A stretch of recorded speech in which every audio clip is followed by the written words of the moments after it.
ಮುಖಾಂತರ ಎಲ್ಲ ಸದಸ್ಯರಿಗೆ, ಅಭಿಮಾನಿ ಬಳಗಕ್ಕೆ ಹಾಗೂ ಎಲ್ಲ ಸ್ನೇಹಿತರಿಗೂ ಕೂಡ ಶುಕ್ರವಾರದ ಬೆಳಗಿನ ಶುಭಕಾಮನೆಗಳು.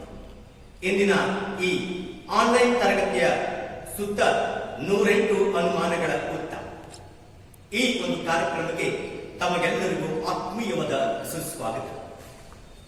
ಸಮಾಜದ ಎಲ್ಲ ಸ್ತರಗಳು ಇವತ್ತು ಸ್ತಬ್ಧವಾಗಿದೆ. ಕೊರೋನಾ 19 ಈ ಒಂದು ವೈರಾಣುವಿಂದ ಈ ಎಲ್ಲ ವರ್ಗಗಳು ಸ್ತಬ್ಧವಾಗಿ ಅವರವರ ಮಕ್ಕಳ ಶಾಲೆಗಳ ಫೀಯನ್ನು ಕಟ್ಟಲಿಕ್ಕೆ ಬಹಳ ಸಂಕಷ್ಟವಿರುವ ಈ ಸಂದರ್ಭದಲ್ಲಿ ಈ ಆನ್ಲೈನ್ ತರಗತಿ ಅನ್ನುವಂತಹ ಒಂದು ವಿಚಾರ ಇವತ್ತು ರಾಜ್ಯಾದ್ಯಂತ ಮಾಧ್ಯಮಗಳಲ್ಲಿ, ಸಾರ್ವಜನಿಕರಲ್ಲಿ ಅನೇಕ ರೀತಿಯ ಪ್ರಶ್ನೆಗಳು ಉದ್ಭವವಾಗ್ತವೆ. ಈ ಆನ್ಲೈನ್ ತರಗತಿ ಸೂಕ್ತವೇ? ಇದರ ಅಗತ್ಯತೆ ಇದೆ? ಯಾವುದು ಸರಿ, ಯಾವುದು ತಪ್ಪು ಎಂದು ನಿರ್ಧಾರ ತೆಗೆದುಕೊಳ್ಳುವುದು ಹೇಗೆ? ಇದಕ್ಕೆ ಪರ್ಯಾಯ ವ್ಯವಸ್ಥೆ ಏನಾದರೂ ಇದೆಯಾ? ಈ ರೀತಿ ಸಾಕಷ್ಟು ಪ್ರಶ್ನೆಗಳು ಒಂದು ಗೊಂದಲದ ಗೂಡಾಗಿ ನಿಂತಿದೆ. ಈ ಗೊಂದಲದ ಗೂಡಿಗೆ ಶಿಕ್ಷಣ ತಜ್ಞರು, ಸಾರ್ವಜನಿಕರು, ವಿಶೇಷವಾಗಿ ಪೋಷಕರು, ಸಂಕಷ್ಟದಲ್ಲಿರ್ತಕ್ಕಂಥ ಪೋಷಕರು ಹಾಗೂ ಸರ್ಕಾರಿ ಶಾಲೆ ಅನೇಕ ಶಿಕ್ಷಕರು ನಮ್ಮೊಟ್ಟಿಗೆ ಇವತ್ತು ತಮ್ಮ ಆತ್ಮೀಯವಾದಂತಹ ಈ ಒಂದು ಅನಿಸಿಕೆಗಳನ್ನು ಈ ಒಂದು ಆನ್ಲೈನ್ ತರಗತಿ ಬಗ್ಗೆ ಹಂಚಿಕೊಳ್ಳಲಿದ್ದಾರೆ. ಹಾಗಾಗಿ ಇಂದಿನ ಆನ್ಲೈನ್ ತರಗತಿಯ ಸುತ್ತ 108 ಅನುಮಾನಗಳ ವೃತ್ತ ಈ ಕಾರ್ಯಕ್ರಮಕ್ಕೆ ಭಾಗವಹಿಸಲು ಅತಿಥಿಯಾಗಿ ನಮ್ಮೊಟ್ಟಿಗಿದ್ದಾರೆ ಪ್ರೊಫೆಸರ್ ಮಹಾದೇವ ಸ್ವಾಮಿ ಸರ್ ಅವರು. ಸರ್, ಕಾರ್ಯಕ್ರಮಕ್ಕೆ ತಮಗೆ ಆತ್ಮೀಯವಾದ ಸ್ವಾಗತ. ಸರ್, ಈಗಾಗಲೇ ತಮಗೆ ಗೊತ್ತಿದೆ, ಈ ಆನ್ಲೈನ್ ತರಗತಿ ಅಂತಕ್ಕಂಥದ್ದು ರಾಜ್ಯಾದ್ಯಂತ ಇವತ್ತು ಸೋಷಿಯಲ್ ಮೀಡಿಯಾದಲ್ಲಿರ್ಬೋದು ಅಥವಾ ಸಮುದಾಯದಲ್ಲಿರ್ಬೋದು ಒಂದು ದೊಡ್ಡ ಚರ್ಚೆಗೆ ಬಂದಿದೆ. ಹಾಗಾಗಿ ಈ ಆನ್ಲೈನ್ ತರಗತಿ ಅನಿವಾರ್ಯವೇ ಅಥವಾ ಆನ್ಲೈನ್ ತರಗತಿಯಿಂದ ಎಲ್ಲವೂ ಪೂರಕವೇ? ಹಾಗಾಗಿ ಈ ಆನ್ಲೈನ್ ತರಗತಿ ಈ ಒಂದು ಸಂಕಷ್ಟದಲ್ಲಿ ಮಾತ್ರ ಅಥವಾ ಇದಕ್ಕೆ ಪಠ್ಯಕ್ರಮ ಪೂರಕವಾಗಿದೆ ಅಥವಾ ಈಗಿನ ಸಂಕಷ್ಟದಲ್ಲಿ ಆನ್ಲೈನ್ ತರಗತಿ ಎಷ್ಟು ಸಮಂಜಸ? ನೇರವಾಗಿ ಹೇಳಬೇಕು ಅಂತಂದ್ರೆ ಈ ಒಂದು COVID-19 ಅನ್ನೋ ಪರಿಸ್ಥಿತಿಯಲ್ಲಿ ಆನ್ಲೈನ್ ಅನ್ನುವಂಥದ್ದು ಪರ್ಯಾಯ ಅಷ್ಟೇ, ಒಂದು ಸಬ್ಸ್ಟಿಟ್ಯೂಟ್. ಯಾವುದಕ್ಕೆ? ನೇರ ಶಿಕ್ಷಣಕ್ಕೆ ಸಂಬಂಧಪಟ್ಟ ಹಾಗೆ ಈ ಆನ್ಲೈನ್ ಶಿಕ್ಷಣ ಒಂದು ತಾತ್ಕಾಲಿಕವಾದ ಒಂದು ಸಬ್ಸ್ಟಿಟ್ಯೂಟ್. ಪ್ರಾಂಶುಪಾಲರೇ ತಾವು ಮೊನ್ನೆ ಗಮನಿಸಿರ್ಬೋದು, ಸೊ ಹೈಕೋರ್ಟ್ನ ತೀರ್ಪಿನಲ್ಲಿ ಏನೋ ಅದು ಮಧ್ಯಂತರ ತೀರ್ಪನ್ನು ಕೊಡ್ತೋ ಈ ಒಂದು ಆನ್ಲೈನ್ ನಿಷೇಧಕ್ಕೆ ಸಂಬಂಧಪಟ್ಟ ಹಾಗೆ ಆಗ್ಲೂ ಕೂಡ ಏನ್ ಹೇಳ್ತಪ್ಪ ಅಂತಂದ್ರೆ ಈ COVID-19 ಒಂದು ಮಹಾಮಾರಿ ಹೋಗೋವರೆಗೆ ಮಾತ್ರ ಆನ್ಲೈನ್ ಕ್ಲಾಸ್, ಅದಾದ ನಂತರ ಆಫ್ಲೈನ್ ಕ್ಲಾಸ್ ಅಂದ್ರೆ ವಿದ್ಯಾರ್ಥಿಗಳು ಮತ್ತು ಶಿಕ್ಷಕರು ಮುಖಾಮುಖಿ ತರಗತಿಗಳನ್ನ, ನೇರವಾಗಿ ಹೇಳ್ಬೇಕು ಅಂತಂದ್ರೆ ಸಾಂಪ್ರದಾಯಿಕ ತರಗತಿಗಳ ಮೊರೆ ಹೋಗೋದೇ ಸೂಕ್ತ ಅಂತ ಹೇಳ್ತು. ಇವತ್ತಿನ ಮಟ್ಟಿಗೆ ನನ್ನ ಅಭಿಪ್ರಾಯದಲ್ಲಿ ಏನಿರ್ಬೋದು ಈ ಆನ್ಲೈನ್ ತರಗತಿಗೆ? Doctor Mohan Kumar sir, NDRK ಕಾಲೇಜಿನ ಪ್ರಾಂಶುಪಾಲರಿಗೆ ಈ ಒಂದು ನಮ್ಮ API ಎಜು ಚಾನೆಲ್ ನಡೀತಾ ಇರತಕ್ಕಂತಹ ಫೋನ್ ಇನ್ ಪ್ರೋಗ್ರಾಮ್ ಆನ್ಲೈನ್ ತರಗತಿಯ ಸುತ್ತ 108 ಅನುಮಾನಗಳ ಉತ್ತ ಕಾರ್ಯಕ್ರಮಕ್ಕೆ ತಮಗೆ ಆತ್ಮೀಯ ಸುಸ್ವಾಗತ ಸರ್.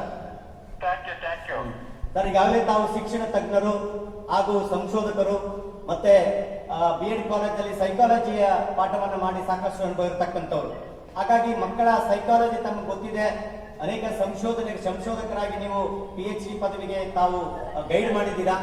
ಈ ಎಲ್ಲ ಹಿನ್ನೆಲೆಯಲ್ಲಿ ಮತ್ತೆ ಒಬ್ಬ ಪೋಷಕರಾಗಿ, ಒಬ್ಬ ಟೀಚರ್ ಎಜುಕೇಟರ್ ಆಗಿ ಎರಡೂ ಆಯಾಮಗಳಲ್ಲೂ ಕೂಡ ಇವತ್ತು ಚರ್ಚೆಗೆ ಬಂದಿರತಕ್ಕಂಥ ಈ ಆನ್ಲೈನ್ ತರಗತಿ ಬಗ್ಗೆ ತಮ್ಮ ಅಭಿಪ್ರಾಯ ಏನು ಸರ್?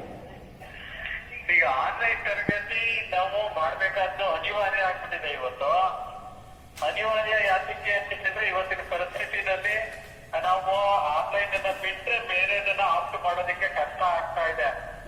ಕಾರಣ, ಈಗ ನಾವು ಆಫ್ಲೈನ್ ಕ್ಲಾಸ್ಗಳನ್ನ ಮಾಡಬೇಕು ಅಂತ ಹೇಳಿ ಹೇಳಿದಾಗ ವಿದ್ಯಾರ್ಥಿಗಳನ್ನ ಶಾಲೆ ಕರಿಬೇಕಾಗತ್ತೆ, ಶಾಲೆನಲ್ಲಿ ಸ್ಯಾನಿಟೈಸರ್ ಮಾಡ್ಬೇಕಾಗತ್ತೆ, ಸಾಮಾಜಿಕ ಅಂತರವನ್ನ ನಾವು ಕಾಪಾಡ್ಬೇಕಾಗತ್ತೆ, ವಿದ್ಯಾರ್ಥಿಗಳ ಆರೋಗ್ಯಕ್ಕೆ ಹೆಚ್ಚಿನ ಒತ್ತನ್ನ ನಾವು ನೀಡಬೇಕಾಗತ್ತೆ, ಪೋಷಕರಿಗೆ ಆಘಾತ ಇರುತ್ತೆ, ಅವ ಅನುಮಾನಗಳಿರುತ್ತೆ. ನನ್ನ ಮಕ್ಕಳನ್ನ ಶಾಲೆಗೆ ಕಳಿಸ್ಬಿಟ್ರೆ ಯಾವ ರೀತಿ ಅಲ್ಲಿ ಮಗು ಏನಾದ್ರೂ ಹೆಚ್ಚು ಕಮ್ಮಿ ಆಗ್ಬಿಡುತ್ತೋ ಏನೋ ಅನ್ನೋದ್ರ ಬಗ್ಗೆ. ಹಾಗಾಗಿ ಅನಿವಾರ್ಯವಾಗಿ ಆನ್ಲೈನ್ ಕ್ಲಾಸಸ್ಗಳನ್ನ ನಾವು ಸ್ಟಾರ್ಟ್ ಮಾಡ್ಬೇಕಾಗಿದೆ. ಆದ್ರೆ ಆನ್ಲೈನ್ ಮಾಡೋದ್ರಿಂದ ನಾವು 10% ನಾವು ನಾಲೆಡ್ಜ್ ಟ್ರಾನ್ಸ್ಫರ್ ಮಾಡ್ತೀವಿ ಮಕ್ಕಳಿಗೆ ಅಥವಾ ಕೊಡ್ತೀವಿ ಅಂತೇಳಿ ಹೇಳೋದು ಅಷ್ಟು ಸೂಕ್ತ ಅಲ್ಲ ಅಂತ ನನ್ನ ಅಭಿಪ್ರಾಯ. ಕಾರಣ ಅವರು ಮೊಬೈಲ್ಗಳಲ್ಲಿ ಅದನ್ನ ನೋಡುವಂತ ಸಂದರ್ಭದಲ್ಲಿ ಕೆಲವೊಂದು ಕಡೆ ನೆಟ್ ಪ್ರಾಬ್ಲಮ್ ಇರುತ್ತೆ, ಕೆಲವೊಂದು ಕಡೆ ಅವರಿಗೆ ಆಂಡ್ರಾಯ್ಡ್ ಮೊಬೈಲ್ ಇದ್ರೆ ಪೋಷಕರು ಬೇಸಿಕ್ ಮೊಬೈಲ್ ಅನ್ನ ಉಪಯೋಗಿಸ್ತಾ ಇರ್ತಕ್ಕಂಥ ಸಾಧ್ಯತೆಗಳಿರುತ್ತೆ.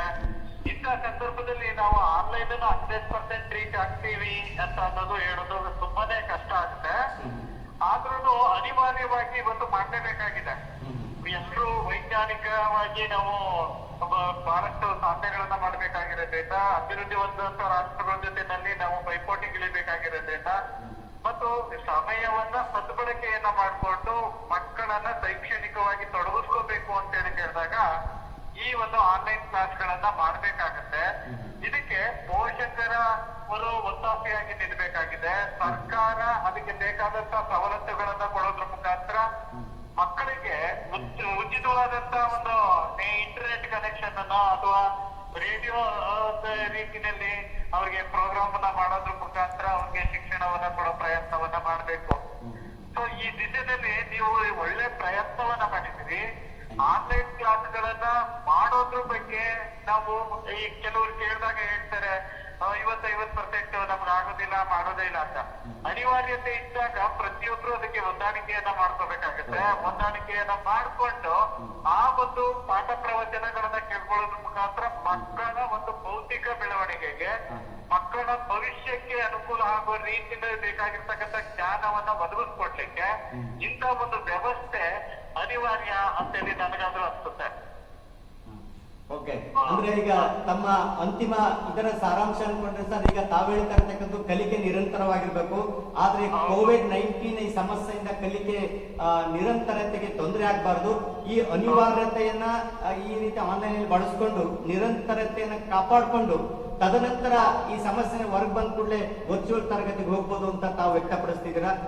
ಖಂಡಿತ ಖಂಡಿತ. ವಿದ್ಯಾರ್ಥಿಗಳಿಗೆ ಏನಾದ್ರೂ ಲ್ಯಾಕಿಂಗ್ ಕಂಟಿನ್ಯೂ ಆಗ್ಬಿಡ್ತು ಅಂತ ಹೇಳಿದ್ರೆ ಅವ್ರ ಕಲಿತಂತ ಕಲಿಕೆ ಅದು ಅಪೂರ್ಣ ಆಗ್ಬಿಟ್ಟಿರುತ್ತೆ. ಅದ್ರಲ್ಲಿ ನಿರಂತರತೆ ಅನ್ನೋದಿತ್ತು ಅಂತ ಹೇಳಿ ಹೇಳಿದಾಗ ಆ ಕಲಿಕೆಯಲ್ಲಿ ಅವನು ತನ್ನನ್ನ ತಾನು ತೊಡಗಿಸ್ಕೊಳ್ಳೋದ್ರ ಮುಖಾಂತರ ಈ ಒಂದು ವ್ಯವಸ್ಥೆ ಮುಖಾಂತರ ಕ್ರಿಯಾಶೀಲತೆ ಅಥವಾ ಸೃಜನಶೀಲತೆ ಮಕ್ಕಳಲ್ಲಿ ಬೆಳಿಲಿಕ್ಕೂ ಸಾಧ್ಯ ಅಂತ ಅನ್ನೋದು ನನ್ನ ಅಭಿಪ್ರಾಯ.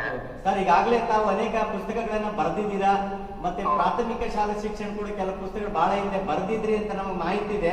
ಹಾಗಾಗಿ ಪ್ರಸ್ತುತ ಪಠ್ಯಕ್ರಮ ಏನಿದೆ ಸರ್, ಅದು ಆ ಪಠ್ಯಕ್ರಮ ಎಷ್ಟು ಈಗ ಆನ್ಲೈನ್ಗೆ ಸೂಕ್ತನೋ ಹೇಗೆ ಸರ್ ಅದು ತಮ್ಮ ಅಭಿಪ್ರಾಯ?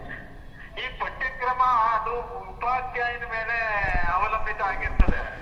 ಯಾವುದೇ ಒಂದು ಪಠ್ಯ ವಿಷಯವನ್ನ ಬೋಧನೆ ಮಾಡ್ಬೇಕಾದ್ರೆ ಉಪಾಧ್ಯಾಯ ಆಯಾ ಹಂತದ ಮಕ್ಕಳ ಒಂದು ಮನೋಮಟ್ಟಕ್ಕೆ ಅನುಗುಣವಾಗಿ ಬೋಧನೆಯನ್ನ ಮಾಡ್ತಾ ಇರ್ತಾನೆ.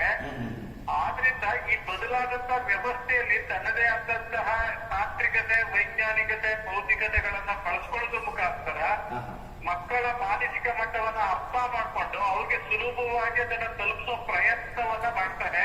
ಅದಕ್ಕೆ ಬೇರೆಂತ ವಿಧಾನಗಳನ್ನ, ಮಾರ್ಗಗಳನ್ನ ಅನುಸರಿಸ್ಕೊಳ್ತಾನೆ. ಹಾಗಾಗಿ ಉಪಾಧ್ಯಾಯ ಇಲ್ಲಿ ಪಠ್ಯ ವಿಷಯ ಏನೇ ಇರ್ಲಿ ಅದು ಉಪಾಧ್ಯಾಯನ ನಿಯಂತ್ರಣಕ್ಕೆ, ಅದು ಉಪಾಧ್ಯಾಯನ ಒಂದು ಮಾಡ್ಕೊಳ್ತಕ್ಕಂಥ ವಿಧಾನಕ್ಕೆ ಅನುಕೂಲ ಆಗಿರ್ತದೆ. ಆದ್ರಿಂದ ಇದು ಪಠ್ಯ ವಿಷಯವನ್ನ ಬೋಧನೆ ಮಾಡಬಹುದು ಇವತ್ತಿನ ಇದರಲ್ಲಿ ಎಲ್ಲಾ ಸರ್, ತಾವು ಇಷ್ಟೊತ್ತು ಕೂಡ ತಮ್ಮ ಅಭಿಪ್ರಾಯ ವ್ಯಕ್ತಪಡಿಸಿ, ಅಂದ್ರೆ ಶಿಕ್ಷಕ ಬೋಧನೆಯಲ್ಲಿ ಕೌಶಲವನ್ನ ಹೊಂದಿರಬೇಕು. ಆಯಾ ಅನಿವಾರ್ಯಕ್ಕೆ ತಕ್ಕಂತೆ ಬೋಧನೆಯಲ್ಲಿ ಬದಲಾವಣೆ ಮಾಡ್ಕೊಂಡಿದ್ದೆ ಆದ್ರೆ ಬಹುಶಃ ಇದೇನು ಅಷ್ಟೇನು ತೊಂದರೆ ಆಗೋದಿಲ್ಲ. ಆ ರೀತಿ ಏನು ಗಾಸಿ ಪಡೋದು ಬೇಡ ಅಂತ ತಮ್ಮ ಅಭಿಪ್ರಾಯ ವ್ಯಕ್ತಪಡಿಸಿದ್ದಾರೆ. ಇಷ್ಟೊತ್ತು ಈ ಕಾರ್ಯಕ್ರಮದಲ್ಲಿ ಒಬ್ಬ ಶಿಕ್ಷಣ ತಜ್ಞರಾಗಿ, ಒಬ್ಬ ಸಂಶೋಧಕರಾಗಿ, ಮತ್ತೆ ಪ್ರಾಂಶುಪಾಲರಾಗಿ, ಮತ್ತೊಂದೆಡೆಯಲ್ಲಿ ಪೋಷಕರಾಗಿ ತಮ್ಮ ಅಭಿಪ್ರಾಯ ವ್ಯಕ್ತಪಡಿಸಿದ್ದಕ್ಕಾಗಿ APN ಎದು ಚಾನೆಲ್ ಪರವಾಗಿ ಧನ್ಯವಾದಗಳು ಸರ್. ಧನ್ಯವಾದ. ಮೇಡಮ್ ನಮಸ್ಕಾರ. ಮೇಡಮ್, ಸರ್ಕಾರಿ ಶಿಕ್ಷಕ ಆಗಿರ್ತಕ್ಕಂಥ ಮಂಜುಳರವರು ಮೇಡಮ್ ಸಾಕಷ್ಟು ಸಂಪನ್ಮೂಲ ವ್ಯಕ್ತಿಗಳು, ಎಸ್ಪೆಷಲಿ ಭಾಷಾ ಬೋಧನೆಯಲ್ಲಿ ಮತ್ತು ಗಣಿತ ಬೋಧನೆ ಸಂಪೂರ್ಣ ರೀತಿಯಾಗಿ ಕಾರ್ಯವನ್ನು ನಿರ್ವಹಿಸಿದ್ದಾರೆ. ಜೊತೆಗೆ ಒಬ್ಬ ತರಗತಿಯ ವರ್ಚುವಲ್ ಶಿಕ್ಷಕಿಯಾಗಿ, ಸಂಪನ್ಮೂಲ ವ್ಯಕ್ತಿಯಾಗಿ ಇವತ್ತು ನಮ್ಮ ಜೊತೆ. ಮೇಡಮ್, ಆನ್ಲೈನ್ ತರಗತಿಯ ಸುತ್ತ 108 ಅನುಮಾನಗಳು ಈ ಕಾರ್ಯಕ್ರಮಕ್ಕೆ ತಮಗೆ ಸುಸ್ವಾಗತ ಮೇಡಮ್. ಮೇಡಮ್, ತಾವು ಸರ್ಕಾರಿ ಶಿಕ್ಷಕಿಯಾಗಿ ಮತ್ತೆ ತಾವೇನಾದ್ರೂ ಈ ಒಂದು COVID-19 ಈ ಒಂದು ಸಮೀಕ್ಷೆಗಳು ಭಾಗವಹಿಸಿದ್ರೆ ಅಥವಾ ಬೇರೆ ಬೇರೆ ಸಮೀಕ್ಷೆಗಳು ಮಾಡಿರ್ತಾರೆ ಮೇಡಮ್. ಹಾಗಾಗಿ ಬಹಳ ಹತ್ತಿರದಿಂದ ತಾವು ಈಗಾಗಲೇ ಹಳ್ಳಿಗಾಡಿನಲ್ಲಿ ದುಡಿತಾ ಇರೋದ್ರಿಂದ ಬಹಳ ಹತ್ತಿರದಿಂದ ಆ ಒಂದು ಕುಟುಂಬಗಳ ಕೌಟುಂಬಿಕ ಆರ್ಥಿಕ ಹಿನ್ನೆಲೆ ತಾವು ಬಲ್ಲವರು. ಈಗ ಸರ್ಕಾರ ಆನ್ಲೈನ್ ತರಗತಿಯನ್ನು ಒಂದು ತರ್ತಾ ಇದೆ ಮೇಡಮ್. ಸೊ ಹಾಗಾಗಿ ಇದು ಎಷ್ಟು ಮಟ್ಟಿಗೆ ಇದು ರೂಟ್ ಲೆವೆಲ್ ಅಲ್ಲಿ ತಲುಪಲಿಕ್ಕೆ ಸಾಧ್ಯ ಇದೆಯಾ ತಮ್ಮ ಅಭಿಪ್ರಾಯ ಮೇಡಮ್? ಆಸ್ ಎ ಸರ್ಕಾರಿ ಶಿಕ್ಷಕಿಯಾಗಿ ಎಲ್ಲ ಅನುಭವನ ಪಡ್ಕೊಂಡಿದ್ದಾರೆ, please madam. Sir thank you ನಮಗೆ ನನ್ನ ಮಾಹಿತಿ ಹೇಳ್ತಾ ಇರೋದಕ್ಕೆ. ಸೊ ನಮ್ಮ ಅಭಿಪ್ರಾಯದಲ್ಲಿ ನಾವು ಸರ್ವೆ ಮಾಡಿರೋ ಪ್ರಕಾರ ರೀಸೆಂಟಾಗಿ 1 ಮಂತ್ ಬ್ಯಾಕ್ ನಮಗೆ ಮಕ್ಕಳ ಒಂದು ಅವರ ಆರ್ಥಿಕ ಸ್ಥಿತಿ ಏನಿದೆ ಅಂದ್ರೆ ಯಾರ ಮನೆಯಲ್ಲಿ ಮೊಬೈಲ್ ಇದೆ, ರೇಡಿಯೋ ಇದೆ, ಫೋನ್ ಇದೆ ಅಂತೆಲ್ಲ ಹೇಳಿ ಸರ್ವೆ ಮಾಡ್ಲಿಕ್ಕೆ ಅಂತ ಹೇಳಿದಾಗ ನಾವು ಸರ್ವೆ ಮಾಡಿದಾಗ ಆ ಮಕ್ಕಳ ಮನೆಗಳಲ್ಲಿ ಮಕ್ಕಳ ಸದ್ಯಕ್ಕೆ ಒಂದು ಮೊಬೈಲ್ ಫೋನ್ ಅಂದ್ರೆ ಕರೆಕ್ಟ್ ಆಗಿರ್ತಕ್ಕಂಥ ಯಾವಾಗಲೂ ಸಂಪರ್ಕಕ್ಕೆ ಸಿಗ್ತಕ್ಕಂಥ ಒಂದು ಮೊಬೈಲ್ ನಂಬರೇ ಕರೆಕ್ಟ್ ಆಗಿಲ್ಲ, ನಾರ್ಮಲ್ ಕೀಪ್ಯಾಡ್ ಆಗಿರ್ತಕ್ಕಂಥದ್ದು. ಸೊ ಅಂತ ಒಂದು ಸಮಯದಲ್ಲಿ ನಾವು ಈ ತರ ಒಂದು ಫೋನ್ ಅಂದ್ರೆ ಐಫೋನ್ ಅಂತ ಏನೇ ಹೇಳ್ತೀವಿ, ಸ್ಮಾರ್ಟ್ ಫೋನ್ ಕೂಡ ನಾವು ಸರ್ವೆ ಮಾಡಿದಾಗ ಸುಮಾರು ಒಂದು 400 ಮಕ್ಕಳು ಇರ್ತಕ್ಕಂಥ ಒಂದು ಸರ್ವೆನಲ್ಲಿ ನಮ್ಗೆ ಒಂದು 15 ಮಕ್ಕಳ ತಂದೆ ತಾಯಿ ಹತ್ರ ಇದೆ.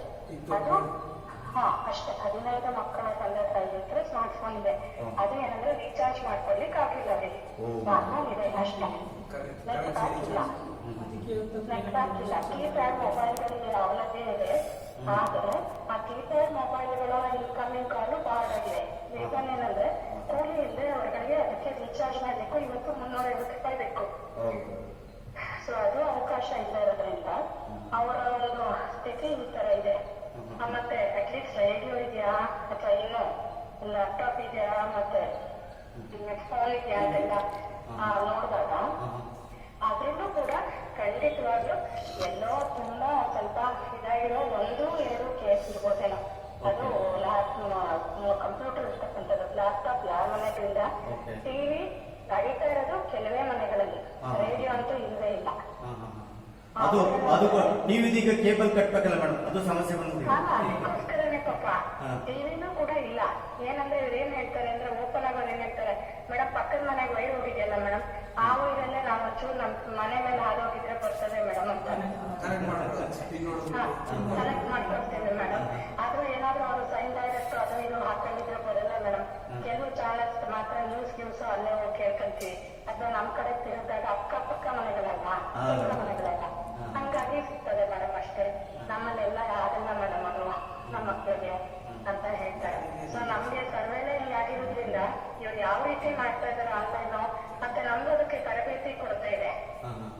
ಯಾಕೆಂದ್ರೆ ನಾವು ಟೆಕ್ನಾಲಜಿ ಬರ್ತಿ ಅಂದ್ರೆ ನಮ್ಗೆ ಇತ್ತೀಚೆಗೆ ಏನಾಯ್ತು, ಒಂದು ಅಂದ್ರೆ ತರಗತಿ ನಡಿಬೇಕಾದ್ರೆ ನಾವು ಫೋನ್ ಬಳಸ್ತಾ ಇದ್ದಾಗ್ಲೇನೆ ನಮ್ ಸಾಹೇಬ್ರು ಏನ್ ಹೇಳಿದ್ರು, ಮೇಡಮ್ ಸ್ಮಾರ್ಟ್ ಫೋನ್ ಅಲ್ಲಿ ನೀವೇನು ಮಕ್ಕಳಿಗೆ ತೋರಿಸ್ಬೇಡಿ. ರೀಸನ್ ಏನಂದ್ರೆ ಮಕ್ಕಳಿಗೆ ನೀವು ನಿಮ್ ಸ್ಮಾರ್ಟ್ ಫೋನ್ ಅಲ್ಲಿ ಏನೋ ಮಕ್ಕಳಿಗೆ ತುಂಬಾ ಚೆನ್ನಾಗಿ ತೋರಿಸ್ಬೋದು ಅಂತ ಅಂದ್ಬಿಟ್ಟು ತೋರಿಸ್ತೀವಿ. ಆದ್ರೆ ಅದು ಕೆಲವೇ ಮುಂದೆ ಕೂತಿರ್ತಕ್ಕಂಥ ಮಕ್ಳು ಕಾಣ್ತದೆ, ಹಿಂದೆ ಕೂತಿರೋರಿಗೆ ಕಣ್ಣು ದೋಷ ಇದ್ರೆ ಮಕ್ಳು ಕಾಣಲ್ಲ. ನಿಮ್ಗೆ ತೋರಿಸ್ತೆ ಅನ್ನೋದು ಒಂದು, ಆದ್ರೆ ಮಕ್ಳಿಗೆ ನಾನು ನೋಡಕ್ಕಾಗ್ಲಿಲ್ಲ ಅನ್ನೋದು ಒಂದು. ಹಾಗಾಗಿ ಈ ತರ ಇರ್ತಕ್ಕಂಥ ಪರಿಸ್ಥಿತಿಲಿ ನೀವು ಅವರಿಗೆ ಅಮೂರ್ತ ಕಲ್ಪನೆನೇ ಕೊಡಿ. ಆದ್ರೆ ಸ್ಮಾರ್ಟ್ ಫೋನ್ ಬಳಸಿ ಆ ಮಕ್ಕಳು ಮನ್ಸಲ್ಲಿ ಅಯ್ಯೋ ನಮ್ಮ ಮಕ್ಕಳ ಹತ್ರನೇ ಇದ್ರೆ ನಾನು ನೋಡ್ಕೊಳ್ಳೋದಿತ್ತಲ್ಲ ಅನ್ನೋ ಕಲ್ಪನೆ ಮಾಡ್ಬೇಕು. ಸೊ ಈ ತರ ಒಂದು ಸ್ಥಿತಿನಲ್ಲಿ ಸರ್ಕಾರ ಯಾವ ರೀತಿ ಆನ್ಲೈನ್ ಶಿಕ್ಷಣವನ್ನ ರೂಟ್ ಲೆವೆಲ್ ತಲುಪಿಸ್ಬೇಕು ಅಂತ ಯೋಚನೆ ಮಾಡಿದೆ ಅನ್ನೋದು ಖಂಡಿತವಾಗ್ಲೂ ಪ್ರಶ್ನಾರ್ಥಕವಾಗಿ ಉಳಿಯುತ್ತೆ. ಎಸ್ ಮೇಡಮ್, ಅಂದ್ರೆ ತಮ್ಮ ಅಭಿಪ್ರಾಯ ನೋಡೋದಾದ್ರೆ ಇದು ಒಂಥರ ಈಗ ಮಾಡಬೇಕಾ ಬೇಡ ಅನ್ನೋದಕ್ಕಿಂತ ಎಷ್ಟರ ಮಟ್ಟಿಗೆ ಇದು ಯಾವ ರೀತಿನಲ್ಲಿ ಆಲೋಚನೆ ಮಾಡಿದೆ ಅನ್ನೋದು ನಮ್ಗೆ ಮುಖ್ಯ ಆಗ್ತದೆ. ಏನ್ ಗೊತ್ತಾ, ಇವಾಗ ನಾವು ಮಾಡ್ಬೇಕಂದ್ರು ಈಗ ನಮ್ಮ ಟೀಚರ್ಸ್ ಅಲ್ಲೇ ಎಷ್ಟು ಜನದ ಹತ್ರ ಆನ್ಲೈನ್ ಶಿಕ್ಷಣ ಈಗ ಪ್ರೈವೇಟ್ ಶಾಲೆಯವರು ಶುರು ಮಾಡ್ಬಿಟ್ಟಿದ್ದಾರೆ. ಅವ್ರಿಗೇನೆ ಖಂಡಿತವಾಗ್ಲು ಪ್ರೈವೇಟ್ ಶಾಲೆಗಳಲ್ಲಿ ಕೆಲವು ಹೆಸರು ಹೇಳಕ್ ಇಷ್ಟಪಡೋದಿಲ್ಲ. ನಾನು ಶುರು ಮಾಡಿರೋದ್ರಿಂದ ಏನಾಗಿದೆ, ಮೊಬೈಲ್ಗಳನ್ನ ತಂದೆ ತಾಯಿ ಮೊಬೈಲ್ ಅನ್ನ ಮಕ್ಕಳಿಗೆ ಕೊಟ್ಬಿಟ್ಟು ಅವರು ಕೀಪ್ಯಾಡ್ ತಗೊಂಡ್ ಬಂದಿರ್ತಕ್ಕಂಥ ಟೀಚರ್ಸ್ ಇದೀವಿ ನಾವು. ಆಯ್ತಾ, ಅಂತ ಸಮಯದಲ್ಲಿ ನಾವು ಈ ಮಕ್ಕಳಿಗೆ ಏನ್ ಮಾಡೋದು? ನಮ್ಗೆ ಯಾವುದೇ ರೀತಿ ಶಾಲೆಗಳಲ್ಲಿ ಯಾವುದೇ ಅವಕಾಶ ಕೊಟ್ಟಿಲ್ಲ, ವಿಶೇಷವಾಗಿ ಒಂದು ಲ್ಯಾಪ್ಟಾಪ್ ಅಥವಾ ಒಂದು ಕಂಪ್ಯೂಟರ್ ಅಂತ. ಇನ್ನು ನಮ್ಮ ಸರ್ಕಾರಿ ಶಾಲೆಯಲ್ಲಿ ಇರ್ತಕ್ಕಂಥ ಬಹುತೇಕ ಕಂಪ್ಯೂಟರ್ಗಳು ಇ ವೇಸ್ಟ್ ಆಗಿ ಹುಡ್ಕೊಂಡಿದ್ದಾರೆ. ಹಂಗಿದ್ದಾಗ ನಮ್ಮ ಹತ್ರನೇ ಒಂದು ಕಂಪ್ಯೂಟರ್ ಕಂಪ್ಯೂಟರ್ ಇಲ್ಲ. ಇನ್ನು ಹೈಸ್ಕೂಲ್ ಅಲ್ಲಿ ಆದ್ರೆ ಪ್ರತಿಯೊಂದು ಶಾಲೆಗೂ ಒಂದೊಂದು ಲ್ಯಾಪ್ಟಾಪ್ ಇದೆ HM ಗಳ ಹತ್ರ. ಆದ್ರೆ ನಮ್ಮ ಪ್ರಾಥಮಿಕ ಶಾಲೆಗಳಲ್ಲಿ ಯಾವ ಶಾಲೆಗೂ ಕೂಡ ಲ್ಯಾಪ್ಟಾಪ್ ಗಳಾಗ್ಲಿ ಕಂಪ್ಯೂಟರ್ಗಳಾಗ್ಲಿ ಇಲ್ಲ. ಕೆಲವೇ ಹೆಸರು ಹೇಳ್ತಕ್ಕಂತ ICT ಶಾಲೆಗಳು ಅಂತ ಇದೆ, ಆಯ್ತಾ, ಅಂತ ಇನ್ಫಾರ್ಮೇಶನ್ ಕನ್ಸ್ಯೂಮೇಬಲ್ಸ್ ಅಂತ ಇದೆ. ಅದರ ಅಂತ ಶಾಲೆಗಳಲ್ಲಿ ಕಂಪ್ಯೂಟರ್ ಬಹುಶಃ ವರ್ಕ್ ಆಗ್ತಿರ್ಬೋದೇನೋ ಅಷ್ಟೇ. ಅದೇನೋ ಹೋಬಳಿಯಲ್ಲಿ ಅಥವಾ ತಾಲೂಕು ಮಟ್ಟದಲ್ಲಿ ಆ ತರ ಆಯ್ಕೊಂಡಂತ ಶಾಲೆಗಳು 2 ಇರ್ತವೆ, ಆಯ್ತಾ. ಇನ್ನು ಮಾಮೂಲಿ ಶಾಲೆಗಳಲ್ಲಿ ನಾವ್ ಇದನ್ನ ಕನಸು ಅಂತ ಅನ್ಬೋದು, ಆದ್ರೆ ಬಹುಶಃ ಇದು ನಾವು ಯಾವ ರೀತಿ ಪ್ಲಾನ್ ಮಾಡ್ಕೊಂಡಿದ್ದಾರೋ ತಜ್ಞರ ಸಮಿತಿಲಿ ಅದು ಇನ್ನೂ ನಮ್ಮವರೆಗೂ ಮುಟ್ಟಿಲ್ಲ. ಅಂದ್ರೆ ನೋಡಿ, ಈಗ ನಾವು ತಮ್ಮ ಅಭಿಪ್ರಾಯ ವ್ಯಕ್ತಪಡಿಸೋಣ ಅಂದ್ರೆ ಇಲ್ಲಿ ಒಂದು ಶಿಕ್ಷಕರಿಗೆ ಸಾಕಷ್ಟು ತರಬೇತಿ ಬೇಕಾಗಿದೆ. ತರಬೇತಿ ಬೇಕು ಅಂದ್ರೆ ಅದಕ್ಕೆ ಸಂಬಂಧಪಟ್ಟಂತ ಎಕ್ವಿಪ್ಮೆಂಟ್ ಸೌಲಭ್ಯಗಳ ಸರ್ಕಾರ ಕಲ್ಪಿಸ್ಕೊಡ್ಬೇಕಾಗಿದೆ. ಖಂಡಿತ. ಈಗ ಒಂದು PPT ಮಾಡಿ ಅಂದ್ರೆ ಸರ್ ನಮ್ಗೆ, ಈಗ ನಿಮ್ಗೆ ಆಗ್ಲಿ ನಮ್ಗೆ ಆಗ್ಲಿ ಏನೋ ಒಂದು ಲೆಟರ್ ಡ್ರಾಫ್ಟ್ ಹಾಕಿದ್ರೆ ಇಮಿಡಿಯೇಟ್ ನಾವು 1 ಸೆಕೆಂಡ್ ಅಲ್ಲಿ ನೀವು ಪೇಪರ್ ಪೆನ್ ಅಲ್ಲಿ ಹಾಕ್ಬಿಡ್ತೀರಿ. ಅದೇ ನೀವು ಕಂಪ್ಯೂಟರ್ ಅಲ್ಲಿ PPT ತರ ಮಾಡಿ ತೋರಿಸ್ರಿ ಅದನ್ನ ಸ್ಟೆಪ್ ಬೈ ಸ್ಟೆಪ್ ಅಂದ್ರೆ we need time, we need training, because we don't know how to handle it ಅಲ್ವಾ. ಡಿಸೈನ್ ಮಾಡೋದೇ ನಮ್ಗೆ ಗೊತ್ತಿಲ್ಲ. ಈ ತರ ಒಂದು ಪರಿಸ್ಥಿತಿ ಇದೆ ಸರ್. ಓಕೆ ಮೇಡಮ್, ತಾವು ಅತ್ಯಂತ ಸೂಕ್ಷ್ಮವಾದ ವಿಚಾರಗಳನ್ನ, ಬಹಳ ಅತ್ಯಂತ ಮೂಲ್ಯವಾದ ಸಮಯವನ್ನ ನಮ್ಮ ಜೊತೆ ಕಳೆದು ತಮ್ಮ ಅನುಭವದ ಧಾರೆಯನ್ನ ಇವತ್ತು ಸಾರ್ವಜನಿಕವಾಗಿ ವ್ಯಕ್ತಪಡಿಸಿದ್ರು ಮೇಡಮ್. ಬಹುಶಃ ಹೌದು, ಯಾಕಂದ್ರೆ ಒಬ್ಬ ಸರ್ಕಾರಿ ಶಿಕ್ಷಕಿಯಾಗಿ ಏನೆಲ್ಲ ಬೇಕೇ ಬೇಕು ಇದನ್ನ ಮಾಡಿಕೊಂಡ್ರೆ ಬಹುಶಃ ಇದು ಯಶಸ್ವಿ ಆಗ್ಬಹುದು ಅಂತಕ್ಕಂಥ ತಮ್ಮ ಅಭಿಪ್ರಾಯವಾಗಿದೆ ಮೇಡಮ್. ತಮಗೆ ಚಾನೆಲ್ನ ಪರವಾಗಿ ತುಂಬುತ್ತದೆ. ಈ ಆನ್ಲೈನ್ ತರಗತಿಗೆ ಒಂದ್ಸಲ ಸರ್ಕಾರ ಅಪ್ಪಣೆಯನ್ನು ನೀಡಿ. ಸರ್ ನಮಸ್ಕಾರ. ಈಗ ನಮ್ಮೊಟ್ಟಿಗೆ ಈ ಒಂದು ಆನ್ಲೈನ್ ತರಗತಿಯ ಸುತ್ತ 108 ಹನುಮಾನಗಳು ಗೊತ್ತಾ ಈ ಕಾರ್ಯಕ್ರಮಕ್ಕೆ ನಮ್ಮ ಜೊತೆ ಮೈಸೂರಿನ ಶಿಕ್ಷಣ ತಜ್ಞರು ಹಾಗೂ ಸಂಶೋಧಕರು ಆಗಿರತಕ್ಕಂತಹ ವಿದ್ಯಾ ವಿಕಾಸ್ ಬೇಗ ಪ್ರಾಂಶುಪಾಲರಾಗಿರ್ತಕ್ಕಂಥ ಸನ್ಮಾನ್ಯ ಶ್ರೀ ಡಾಕ್ಟರ್ ರಾಜ್ಕೋಪುರ್ ನಮ್ಮೊಟ್ಟಿಗೆ ಆನ್ಲೈನ್ ಅಲ್ಲಿ ಸೇರ್ಕೊಳ್ತಾ ಇದ್ದಾರೆ. ಸರ್, ತಮಗೆ ಕಾರ್ಯಕ್ರಮಕ್ಕೆ ಆತ್ಮೀಯವಾದ ಸುಸ್ವಾಗತ ಸರ್.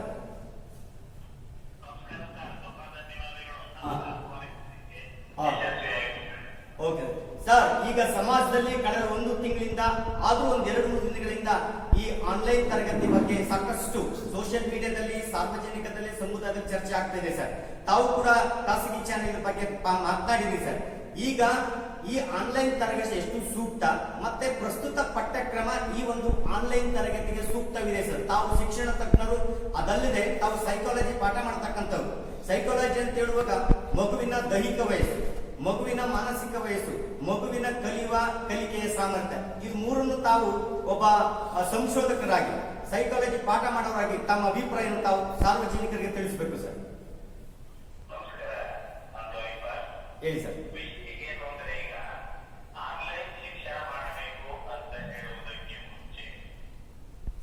ಹೇಳಿ ಸರ್.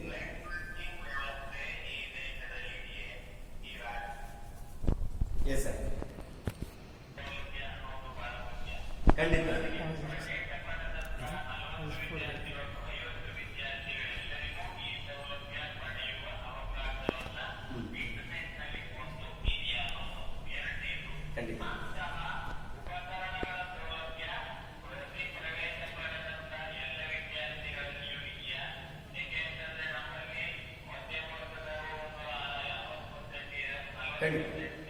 ಖಂಡಿತ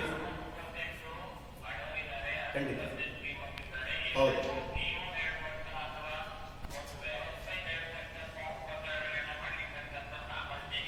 ಹೌದು ಹೌದು ಹೇಳಿ ಸರ್. ಹೌದು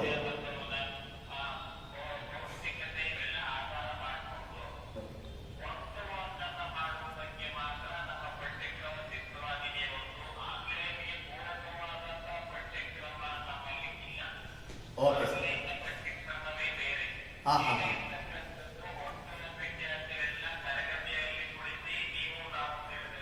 ಹಾಂ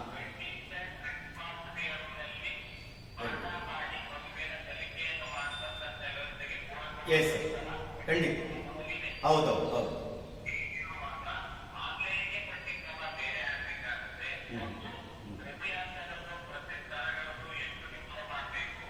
S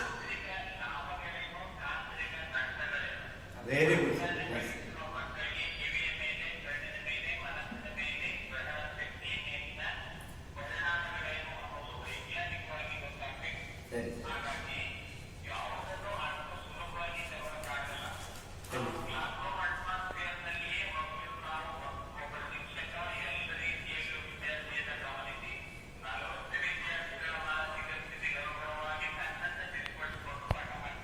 yes sir yes sir yes sir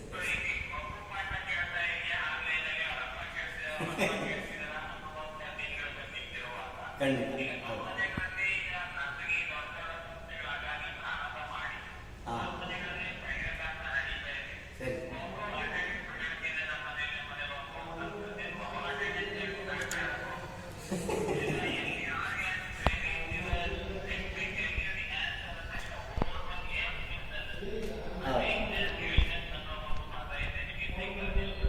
yes sir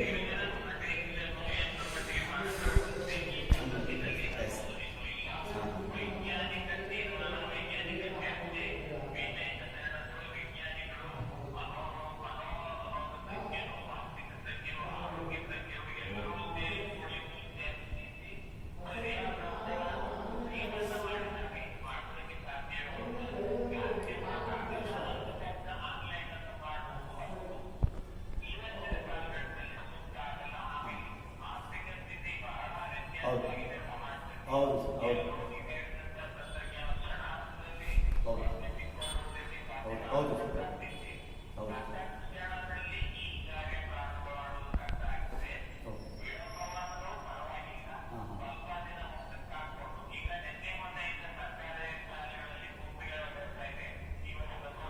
ಹೌದು ಹೌದು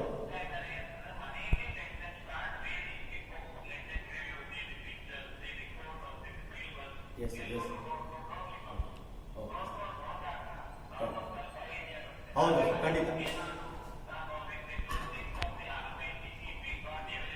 S yes your right right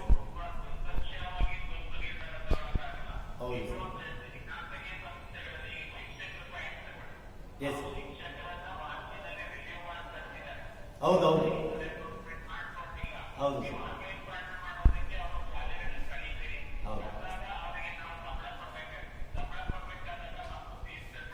ಹೌದು ಹೌದು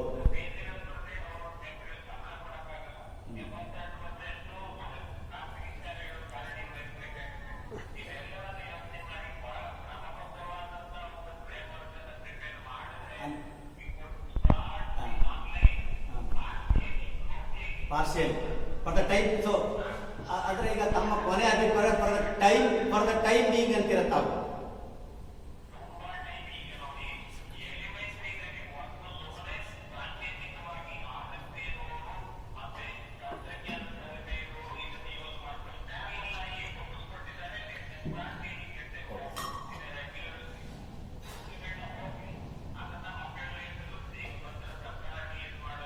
ಎಸ್ ಸರ್ ಎಸ್ ಸರ್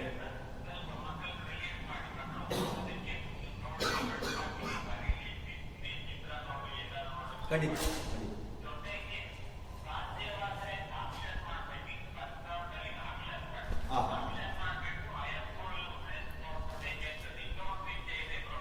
ಹೇಳಿ ಸರ್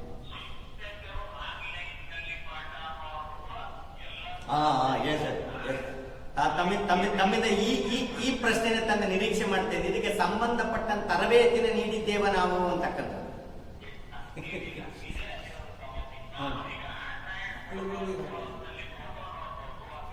ಖಂಡಿತ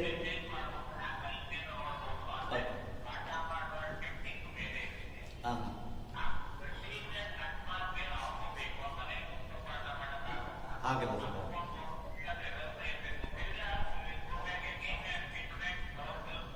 ಹೌದು ಹೌದು ಹೌದು ಹೌದು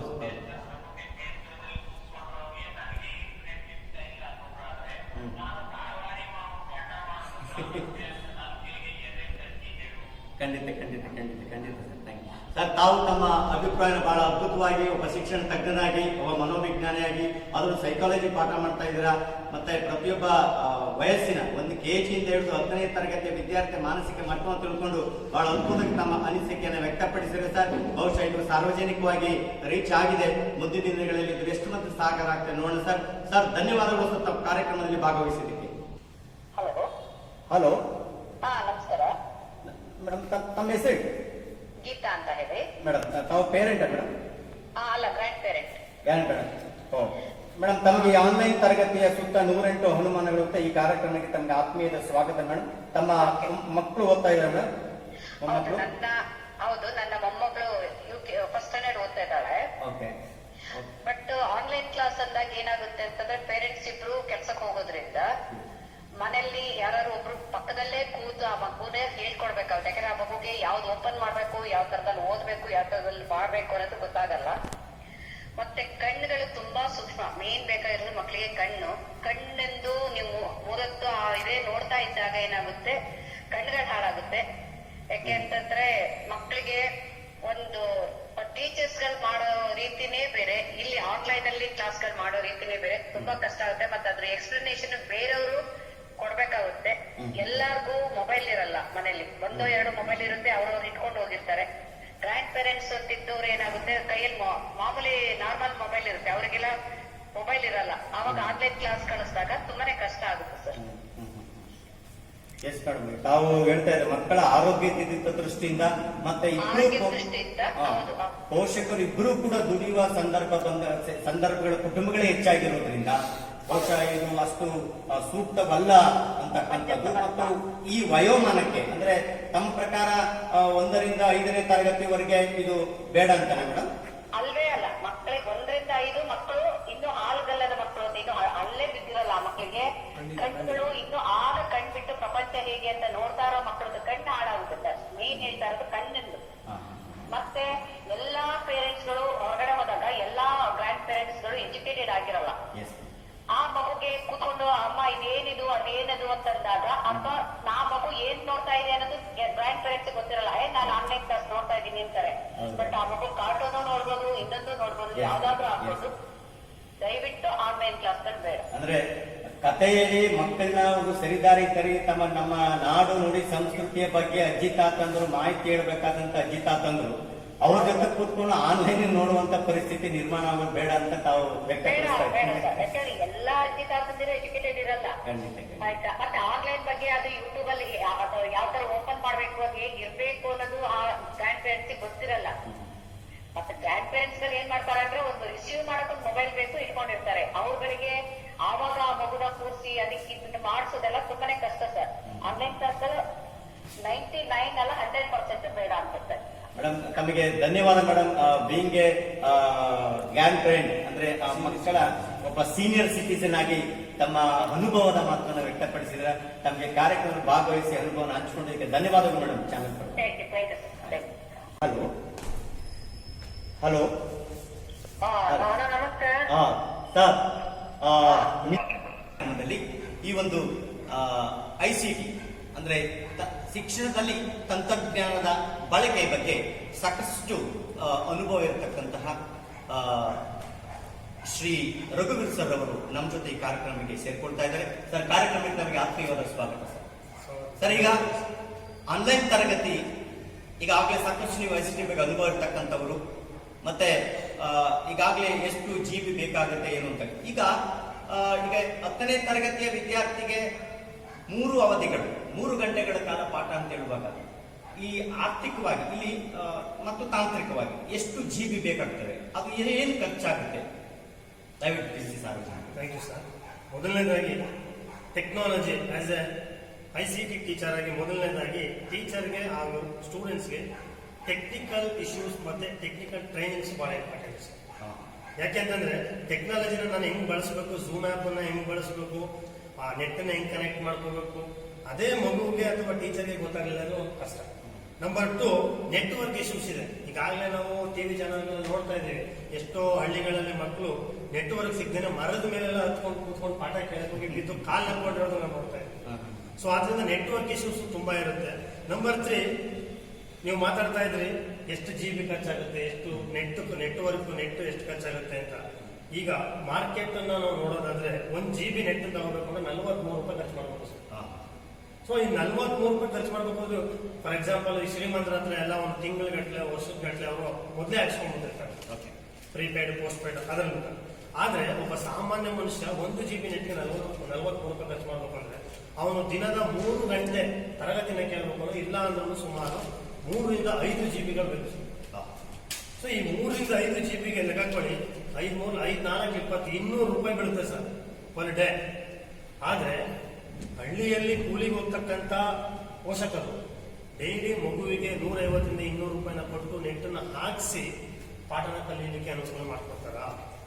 ಇನ್ನೊಂದು ಎರಡನೇ ಇಶ್ಯೂ ಬಂದು ಮೊಬೈಲ್ ಉಚಿತನ, ಲ್ಯಾಪ್ಟಾಪ್ ಸರಿನಾ? ಸೊ ಆಲ್ರೆಡಿ ಸರ್ ಮಾತಾಡ್ತಾ ಇದ್ರು, ಮಾಧವಸ್ವಾಮಿ ಸರ್, ನಾನು ನೋಡಿದ್ದೀನಿ ಲೈವ್ ಅಲ್ಲಿ ಕೂತ್ಕೊಂಡು ಇರ್ತಾನೆ. ಅದರಲ್ಲಿ ಮೊಬೈಲ್ ಯೂಸ್ ಮಾಡಿದ್ರೆ ಸ್ಪೈನಲ್ ಕಾರ್ಡ್ಗೆ ಎಫೆಕ್ಟ್ ಆಗುತ್ತೆ, ಕಣ್ಣಿಗೆ ಎಫೆಕ್ಟ್ ಆಗುತ್ತೆ. ಸೊ ಇದೆಲ್ಲ ಇಶ್ಯೂಸ್ ಇದೆ. ಆದ್ರಿಂದ ಲ್ಯಾಪ್ಟಾಪ್ ಅದಕ್ಕೆ ಸೂಕ್ತ ಅಂತ ನಾನು ಹೇಳ್ತೀನಿ. ಆದ್ರೆ ಅಲ್ಲಿ ಒಂದು ಪ್ರಾಬ್ಲಮ್ ಏನಿದೆ ಅಂದ್ರೆ ಲ್ಯಾಪ್ಟಾಪ್ಗೆ ಈಗ ಅಂದ್ರೂ ಕನಿಷ್ಠ ಅಂದ್ರೂ 35ರಿಂದ 40 ಸಾವಿರ ದುಡ್ಡಾಗುತ್ತೆ ಸರ್. ಸೊ ಬಡ ವಿದ್ಯಾರ್ಥಿಗಳ ತಂದೆ ತಾಯಿಗೆ ಈ ಒಂದು 40,000 ರೂಪಾಯಿನ ಒಂದು ಲ್ಯಾಪ್ಟಾಪ್ ಅನ್ನ ಭರಿಸಲಿಕ್ಕೆ ಸಾಧ್ಯನಾ? So number 3, social science. ಈಗ ಕನ್ನಡ ಅಥವಾ ಇಂಗ್ಲಿಷ್ ಅನ್ನ ಹಾಡು ಹೇಳ್ಕೊಂಡು ಡ್ಯಾನ್ಸ್ ಮಾಡ್ಕೊಂಡು ಆಡಿಸ್ಕೊಳ್ತಾರೆ. ಸೈನ್ಸ್ ಅನ್ನ ಹೆಂಗ್ ಮಾಡ್ತಾರೆ ಅವರು? ಎಲ್ಲ ಪ್ರಾಕ್ಟಿಕಲ್ ಈಗ ಪ್ರಾಕ್ಟಿಕಲ್ ಇರೋದ್ರಿಂದ ಮಕ್ಕಳಿಗೆ ನಾವು ಲ್ಯಾಪ್ಟಾಪ್ ಅಲ್ಲಿ ಮಕ್ಕಳ ಈಗ ಹಸಿರಾಗ್ತಾ ಇದ್ದೀನಿ, ನೆಕ್ಸ್ಟ್ ಏನೋ ಎಲ್ಲೋ ಆಗ್ತಿದೀನಿ, ಇವಾಗ ಹಿಂಗಾಗುತ್ತೆ ಅಂತ ಬಂದಾಗ ಮಗು ಏನ್ ಮಾಡುತ್ತೆ, ಅದು ಮುಂದೆ ಏನ್ ಮಾಡ್ಬೇಕು ಅಂತ ಗೊತ್ತಾಗದೆ ಡೈರೆಕ್ಟ್ ಹಾಕೊಂಡು ಕೆಮಿಕಲ್ ಹಾಕಿ ಬ್ಲಾಸ್ಟ್ ಆಗೋ ಚಾನ್ಸಸ್ ಇರ್ತದೆ. ಆಮೇಲೆ 4ನೇ ಬಂದು ಈ ಲ್ಯಾಪ್ಟಾಪ್ ಆಗಿರ್ಬೋದು ಅಥವಾ ಮೊಬೈಲ್ಗಳಾಗಿರ್ಬೋದು ಬೇಗ ಹೀಟ್ ಬಂದ್ಬಿಡುತ್ತೆ. ಸೊ ಏನಾದ್ರೂ ಚಾನ್ಸಸ್ ಸ್ವಲ್ಪ ಹೀಟ್ನೆಸ್ ಜಾಸ್ತಿ ಆದ್ರೆ ಬ್ಲಾಸ್ಟ್ ಆಗೋ ಚಾನ್ಸಸ್ ಇರ್ತದೆ. ಮೊಬೈಲ್ ಮ್ಯಾನುಫ್ಯಾಕ್ಚರಿಂಗ್ ಪ್ರಾಬ್ಲಮ್ ಇದ್ರೆ ಅದು ಮೊಬೈಲ್ ಏನಾಗುತ್ತೆ, ಬ್ಲಾಸ್ಟ್ ಆಗೋ ಚಾನ್ಸಸ್ ಇರ್ತದೆ. ಸೊ ಆದ್ರಿಂದ ಇದೆಲ್ಲ ನಾವು ನೋಡೋದ್ರಿಂದ ಸುಮಾರು ನನ್ನ ಪ್ರಕಾರ, ಒಂದು ಅನಿಸಿಕೆ ಪ್ರಕಾರ, ಸೊ ಆನ್ಲೈನ್ ಶಿಕ್ಷಣವನ್ನು ನೀಡುವುದರಲ್ಲಿ ಪರ ಎಷ್ಟಿದೆಯೋ ವಿರೋಧನೂ ಅಷ್ಟೇ ಇದೆ. ಅದರ ಒಂದು ಉಪಯೋಗ ಎಷ್ಟಿದೆ, ಸಮಸ್ಯೆಗಳು ಆರೋಗ್ಯಿಕವಾಗಿ, ಆರ್ಥಿಕವಾಗಿ, ದೈಹಿಕವಾಗಿ ಹಾಗೂ ಪೋಷಕರ ಮೇಲೆ ಒಂದು ಮಕ್ಕಳು ಹಿಡಿತನ ತಗೋಗ್ತವೆ ಅಂತಕ್ಕಂಥ ಒಂದು ಅಭಿಪ್ರಾಯವನ್ನು ನಾವು ಈ ಮುಖಾಂತರ. ಹಿಡಿತನಕ್ಕಿಂತ ಒತ್ತಡನೂ ಜಾಸ್ತಿ ಆಗುತ್ತೆ. ಈಗ ಮಗು ಪಕ್ಕದ ಮನೆಯಲ್ಲಿ, ಅವ್ರ ಮನೆ ಅಂಕಲ್ ಮನೆಯಲ್ಲಿ ಲ್ಯಾಪ್ಟಾಪ್ ತಗೊಂಡಿದ್ದಾರೆ, ನನ್ಗೂ ತಗೊಡಿ ಅಂತಕ್ಕಂಥ ಹಠ ಮಾಡ್ಬೋದು. ಅವರ ಮನೆ ಪರಿಸ್ಥಿತಿ ಅರ್ಥ ಆಗಲ್ಲ. ನಾನು ಕೂಡ ಲೆಸನ್ ನೋಡ್ಬೇಕು, ಮೊಬೈಲ್ ನಲ್ಲಿ ನೋಡಲ್ಲ, ನನಗೆ ಲ್ಯಾಪ್ಟಾಪೇ ಬೇಕು. ಆಮೇಲೆ ಮತ್ತೊಂದು ಪ್ರಶ್ನೆ, ಈಗ ಬ್ಲೂಟೂತ್ ಅಂತ ಇದೆ ಸರ್, ಮತ್ತೆ ಇಯರ್ಫೋನ್ ಅಂತ ಇದೆ ಸರ್. ಈಗ ಇದರಿಂದ ಹೇಗೆ ಹಣ ಉಳಿತಾನ ಅಥವಾ ಹೇಗೆ ಸರ್? ಈಗಂದ್ರೆ ಅವನು ಕೇಳಿಸಲ್ಲ ಅಂತ ಬ್ಲೂಟೂತ್ ಹಾಕೊಡ್ತಾನೆ ಅಥವಾ ಇಯರ್ಫೋನ್ ಅನ್ನು ಹಾಕೊಡ್ತಾನೆ, ಸೊ ಥ್ರೂ ಮೊಬೈಲ್ ಕೊಡ್ತಾನೆ, ಅಥವಾ ಲ್ಯಾಪ್ಟಾಪ್ ಕೊಡ್ತಾರೆ, ಕರೆಂಟ್ ಹೋಗುತ್ತೆ, ಕರೆಂಟ್ ಬರುತ್ತೆ ಸಮಟೈಮ್ಸ್. ಓಕೆ, ಅದದ್ದು ಟೆಕ್ನಿಕಲ್ ಆಗಿ ಹೇಗೆ? ಸೊ ಟೆಕ್ನಿಕಲಿ ಸರ್, ಬ್ಲೂಟೂತ್ ಅನ್ನು ಯೂಸ್ ಮಾಡೋದ್ರಿಂದ ಒಂದು ಉಪಯೋಗ ಇದೆ. ಮಗು ಲ್ಯಾಪ್ಟಾಪ್ ಅನ್ನ ಅಲ್ಲಿಟ್ಟು ಇವನು ಕೂತ್ಕೊಂಡು ಕೇಳ್ಬೋದು. ಆದ್ರೆ ಆ ಮಗು ಲ್ಯಾಪ್ಟಾಪ್ ನ ಅಲ್ಲಿ ಇಟ್ಕೊಂಡು ಲ್ಯಾಪ್ಟಾಪ್ ನೋಡ್ತಾ ಇಲ್ಲಿ ಕೂತ್ಕೊಂಡು ಕೇಳ್ತಾ ಇದ್ದಾನೆ ಅಂತ ಹೇಗೆ ಗ್ಯಾರಂಟಿ ಇದೆ? ಅವ್ನು ಏನೇ ಹಠ ಆಡ್ಕೊಂಡು ಕೇಳ್ಬೋದು ಅವನು, ಯಾಕಂದ್ರೆ ಕೇಳಿಸ್ತಾ ಇರ್ತದೆ. Number 2, waves, technically waves, network waves ಹೋಗಿ ಬರೋದ್ರಿಂದ ಸಮ್ಟೈಮ್ಸ್ ಅದು ಜಾಮ್ ಆಗಿ ನಮ್ಮ ನರ್ವ್ ಸಿಸ್ಟಮ್ಗೆ ಮತ್ತೆ ಬ್ರೈನ್ಗೆ ಎಫೆಕ್ಟ್ ಆಗೋ ಚಾನ್ಸಸ್ ಇದೆ. ಸೊ ಆದ್ರಿಂದ ಬ್ಲೂಟೂತ್ ಅನ್ನ ಜಾಸ್ತಿ ಮಕ್ಕಳಿಗೆ ಬಳಸಕ್ಕೆ ಕೊಡಬೇಡಿ ಅನ್ನೋದು ನಮ್ಮ ಒಂದು ಅಭಿಪ್ರಾಯ ಸರ್. ಅಂದ್ರೆ ಈಗ ರಘುವೀರ್ ಸರ್ ಬಹಳ ICTಯಲ್ಲಿ ಬಹಳ ಹೆಚ್ಚು ಅನುಭವಸ್ಥರಾಗಿದ್ದಾರೆ ಮತ್ತು ತರಗತಿಯಲ್ಲಿ ಕೂಡ ಅವರೆಲ್ಲ ಬಳಸಿದ್ದಾರೆ. ಹಾಗಾಗಿ ಅವ್ರು ಹೇಳ್ತಾರೆ ಸರ್, ಇವಾಗ ಆರ್ಥಿಕವಾಗಿ, ಸಾಮಾಜಿಕವಾಗಿ ಬಿಟ್ಟರು ತಾಂತ್ರಿಕವಾಗಿ ಕೂಡ ಬಳಸಿರ್ತಕ್ಕಂಥ ಟೆಕ್ನಾಲಜಿ ಏನಿದೆ, ಲ್ಯಾಪ್ಟಾಪ್ ಅಲ್ಲಿ ಇರ್ಬೋದು, ಟ್ಯಾಬ್ ಇರ್ಬೋದು, ಇವತ್ತು ಎಲ್ಲರೂ ಅದನ್ನ ತಗೊಳ್ಳೋ ಸ್ಥಿತಿಯಲ್ಲಿ ಇರಲ್ಲ, ಆರ್ಥಿಕವಾಗಿ. ಆಮೇಲೆ ಅವ್ರು ಸರ್ ವ್ಯಕ್ತಪಡಿಸ್ತಾ ಇದ್ರು ಸರ್, ಪರ್ ಡೇ 200 ರೂಪಾಯಿ ಬೇಕಾಗುತ್ತೆ ಮಿನಿಮಮ್. ಹೆಂಗೆ ಸಾಧ್ಯ ಆಗುತ್ತೆ? ಸಂಕಷ್ಟದ ಪರಿಸ್ಥಿತಿನಲ್ಲಿ ಈ ಕೋವಿಡ್ ಸಂಕಷ್ಟದ ಈಗ ಒಂದು ತಿಂಗಳು ಒಂದ್ಸಲ ನೀವು ದುಡ್ಡನ್ನ ಹಾಕ್ಸ್ಕೊಂಡಿರ್ತಾರೆ 500 ರೂಪಾಯಿ, ಹೌದು, 599 ಹಾಕ್ಸ್ಕೊಂಡಿರ್ತಾರ. ಅವನು ಡೈಲಿ ಕೊಡೋದು 1.5 GB. ಅದು ಖಾಲಿ ಆದ್ಮೇಲೆ ಮಕ್ಕಳು ಏನ್ ಮಾಡ್ಬೇಕು? ತರಗತಿ ನಡೀತಾನೆ ಇರುತ್ತೆ. ಹೌದು, ತರಗತಿ ಕಂಟಿನ್ಯೂ ಆಗ್ತಾನೆ ಹೋಗುತ್ತೆ. ಆ ವ್ಯಕ್ತಿ ನೆಕ್ಸ್ಟ್ ಹಾಟ್ಸ್ಪಾಟ್ ನ ಕನೆಕ್ಟ್ ಮಾಡ್ಕೋಬೇಕು. ಅವಾಗಲೂ ಇಶ್ಯೂ ಏನ್ ಕರೆಕ್ಟ್ ಏನಾಗುತ್ತೆ, ಪುನಃ ಆ ಮೊಬೈಲ್ ಇಂದ ಈ ಮೊಬೈಲ್ ಕನೆಕ್ಟ್ ಮಾಡ್ಕೊಳ್ಳೋದ್ರಿಂದ ವೈರಸ್ ಅಟ್ಯಾಕ್ ಆಗೋ ಚಾನ್ಸಸ್ ಇರ್ತದೆ. ಟ್ರೋಜನ್ ವೈರಸ್ ಇದೆ, ಅದು ಅಟ್ಯಾಕ್ ಆಗೋ ಚಾನ್ಸಸ್ ಇರ್ತದೆ. ಮಗುವಿನ ಆರೋಗ್ಯದ ಜೊತೆಗೆ ಮೊಬೈಲ್ ಆರೋಗ್ಯನ ಹಾಳು ಮಾಡ್ತದೆ.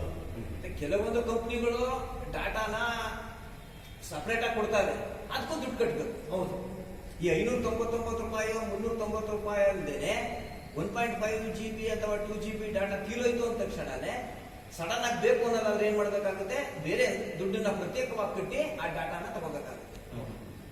ಸೊ ಹಾಗಾಗಿ ಇಲ್ಲಿ ಮುಖ್ಯವಾಗಿ ಆನ್ಲೈನ್ ತರಗತಿ ಬೇಡ ಅಂತ ಯಾರು ಹೇಳ್ತಾ ಇಲ್ಲ, ಇದ್ರ ವಿರೋಧನೂ ಯಾರು ಇಲ್ಲ.